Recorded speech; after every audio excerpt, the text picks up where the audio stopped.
Bonjour.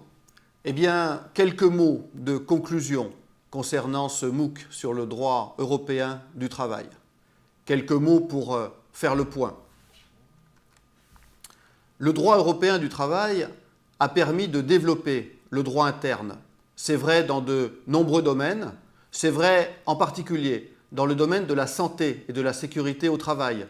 Le droit européen a apporté notamment les principes généraux de prévention, le principe d'évaluation des risques, le principe d'adaptation du travail à la personne. C'est vrai dans d'autres domaines, comme le droit des discriminations. Le droit européen a permis d'inscrire de nouveaux critères de discrimination, a permis d'inscrire les définitions de la discrimination directe et indirecte, a aménagé la preuve de la discrimination, et c'est évidemment un élément essentiel. Dans d'autres domaines, le droit européen a été intégré dans le droit interne, mais il reste des progrès à réaliser.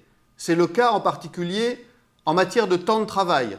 Le droit français a intégré les notions européennes de temps de repos, mais il reste encore beaucoup de chemin, notamment pour revoir la définition du temps de travail, qui n'est pas simplement le temps de travail effectif, pour également prévoir le régime juridique du salarié malade au regard de ses droits en matière de congés payés.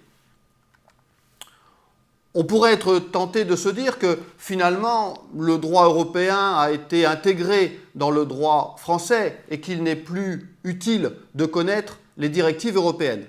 Ce serait une erreur. Le juge européen, et cette formule a été reprise par le juge français, le juge européen a une belle formulation. Il nous dit que le droit interne doit être interprété à la lumière du droit européen. C'est-à-dire que le droit européen doit éclairer l'interprétation du droit interne, du droit de chaque pays. Dans quel but ? Eh bien, pour atteindre les objectifs du droit européen. Or, quand nous examinons le droit français, parfois nous constatons que certaines directives n'ont pas été complètement transposées ou n'ont pas été correctement transposées, voire n'ont pas sur certains points été transposées. Donc, les directives européennes demeurent des ressources importantes, ne serait-ce que dans la vie professionnelle quotidienne. Le droit interne doit encore intégrer de nombreux éléments du droit européen.